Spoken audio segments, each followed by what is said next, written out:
বিসমিল্লাহির রহমানির রহিম।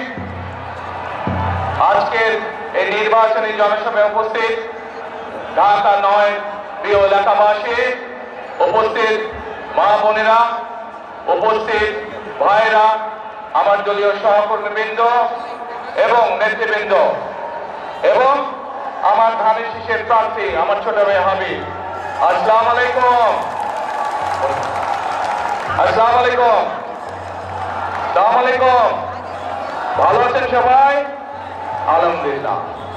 প্রিয় ভাই বোনেরা, আজকে এই জনসভায় আসার পরে আমার কাছে এখন মনে হচ্ছে এই যে আমি হাবিবকে আজকে ধানের শীষ তুলে দিয়েছি হাতে, আমার মনে হয় সিদ্ধান্তটা আমি সঠিক গ্রহণ করেছি। এখন প্রিয় ভাই বোনেরা, এই